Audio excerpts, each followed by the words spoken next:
नमस्कार दोस्तों। REET level 2 SST में जो क्वेश्चन पूछे गए हैं तो देखिए उनके कुछ आंसर है, मैं आपको बता देता हूँ जितना मुझे प्राप्त हुआ है। देखिए क्वेश्चन था बाणासुर के शहीद के नाम से जाना जाता है। तो ये क्वेश्चन है एनसीईआरटी की पुस्तकों में से उठाया गया। जैसे हमने मेजर पीरू सिंह वाला किया था प्रथम परमवीर चक्र से, तो जस्ट उसके बाद मेजर शैतान सिंह हैं, तो उनके बारे में पूछ लिया गया कि बाणासुर के शहीद के नाम से किसे जाना जाता है। तो ये देखिए इसका सही आंसर था मेजर शैतान सिंह। उसके बाद में है वृहत राजस्थान के प्रधानमंत्री है वो किसे बनाया गया था, तो देखिए ये थे हीरालाल शास्त्री।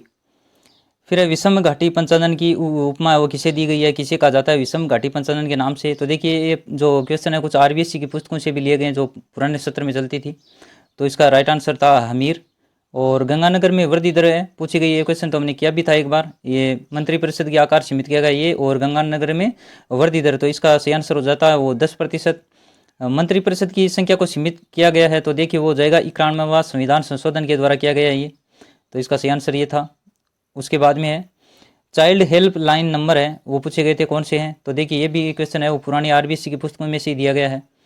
तो इसका राइट आंसर था 1098 ये थे। और स्त्री पुरुष तुलना नामक पुस्तक है उसकी लेखिका का नाम पूछा गया कि इसकी रचना किसने की थी। तो ये क्वेश्चन तो हमने कम्युनिटी सेक्शन में भी किया था और मॉडल पेपर में भी आपको कई बार दिया था इसे। तो इसका सही आंसर था ताराबाई शिंदे।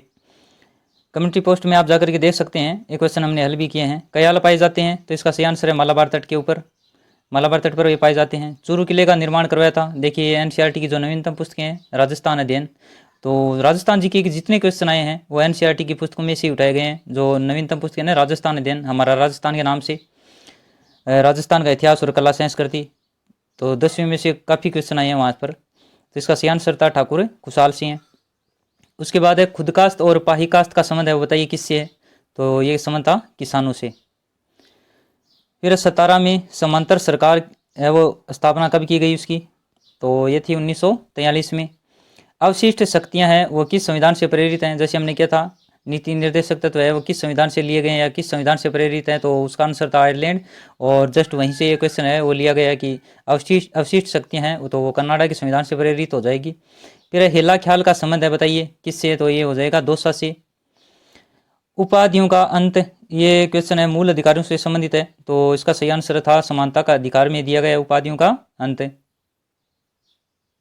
उसके बाद में देखिए 1857 की क्रांति के समय उदयपुर का शासक पूछा गया। मैंने एक बार आपको पहले भी बताया था कि आपकी पुस्तक में जो दिए गए हैं 1857 की क्रांति के समय किस रियासत का कौन सा शासक था, इसके अलावा एकीकरण के समय कौन सा शासक था। और एक क्वेश्चन और था कक्षा 7 में हमारा राजस्थान में से ही कि जो संविधान सभा में शामिल होने वाले राजस्थानी सदस्य थे उनके बारे में आपको क्वेश्चन है वो पूछा जा सकता है। तो देखिए यहाँ पर ये पूछा गया 1857 की क्रांति के समय उदयपुर का शासक कौन था, तो ये हो जाएगा स्वरूप सिंह। इसके बाद है राष्ट्रपति फखरुद्दीन की मृत्यु के बाद है वो राष्ट्रपति है वो किसे बनाया गया था, तो देखिए वो थे बीडी जत्ती को। और लालर बीछिया और पटेलिया, देखिए ये क्वेश्चन है मैंने एक बार आपको कम्युनिटी सेक्शन में दिया था तो आपके आंसर काफ़ी गलत आए थे। ज़्यादातर वो जो पोल प्रतिशत है वो हो रहा था इनका लोक नृत्य से संबंधित, और फिर आपको वहाँ से पता चल गया होगा कि आंसर इसका सही क्या था कि लालर बीछिया पटेलिया मेवाड़ के लोकगीत थे। तो निश्चित रूप से आपने ये क्वेश्चन है वो सही किया होगा। तुलसी तिमणिया और बजटी ऐसे करके मैंने क्वेश्चन आपको दिया था मॉडल पेपर में, और देखिए यहीं से भी पूछा गया है, तो ये गले से संबंधित हैं। तुलसी तिमणिया आभूषण है वो गले से संबंधित है। उसके बाद में देखिए पंचायती राज की किस समिति द्वारा संवैधानिक दर्जा दिया गया था, तो वो थी थुंगन समिति। अरावली की दिशा है तो वो पूछी गई, तो उसके आधार पर उत्तर हो जाएगा दक्षिण पश्चिम से उत्तर पूर्व की ओर। तो देखिए आपने अगर एनसीईआरटी की पुस्तकें पढ़ी हैं तो आपका निश्चित रूप से जो एग्जाम है वो अच्छा रहा है। इसके अलावा देखिए लेब्रोडर और बेंगुला धारा है ये पूछी गई थी, तो देखिए ये थी ठंडी जल धाराएं। और राजस्थान राजपूताना मध्य भारत सभा का जो तीसरा अधिवेशन है वो कहाँ पर आयोजित किया गया, ये क्वेश्चन है तो ये देखिए अजमेर में आयोजित किया गया था। इसके बारे में हमने चर्चा की थी कि राजपूताना मध्य भारत सभा है वो इसकी स्थापना कहाँ पर हुई थी, ऐसे तो हमने प्रश्न बनाया था, लेकिन ये उससे आगे का पूछ लिया कि इसका तीसरा अधिवेशन है वो कहाँ पर आयोजित किया गया था।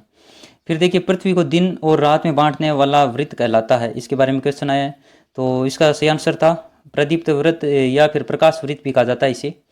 अरिकामेडु है ये क्वेश्चन, देखिए अरिकामेडु और दिग्निकाय ऐसे क्वेश्चन आए थे कि अरिकामेडु के बारे में कुछ पंक्तियां दी गई थी, तो उसमें अगर आपको इतना मैंने बताया था सिर्फ तो ये भी ध्यान में रहता तो आपका ये क्वेश्चन सही हो जाता कि ये पांडुचेरी में स्थित है और वहाँ पर एक पतन है। तो शुरुआत की अगर ये दो पंक्तियां अगर आप उसमें देखते तो आपका ये ऑप्शन नंबर इनको मिलान करने से ये क्वेश्चन है वो सही कर सकते थे। इसके अलावा एक महात्मा बुद्ध की वार्तालाप के बारे में क्वेश्चन पूछा गया था, तो इसमें कौन से वो बौद्ध ग्रंथ में ये वार्तालाप की गई है। तो देखिए मैंने आपको ये प्रश्न में बताया भी था दिग्ग निकाय के बारे में, और वे क्वेश्चन के स्क्रीनशॉट हैं मैंने आपको डाले हैं कम्युनिटी पोस्ट में, वहाँ पर आप जाकर के देख सकते हैं। तो ये एक बौद्ध ग्रंथ था। तो ये इतना अगर आपको पता होता तो ये क्वेश्चन भी आपका वो गलत नहीं होता, बिल्कुल सही हो जाता। उम्मीद है आपका क्वेश्चन पेपर अच्छा गया होगा। फिर भी आपको अगर कोई इन प्रश्नों पर आपत्ति है तो आप कमेंट सेक्शन में जवाब दे सकते हैं। और भी क्वेश्चन अगर मिलेंगे तो उनका सोल्यूशन जरूर करेंगे। Thank you.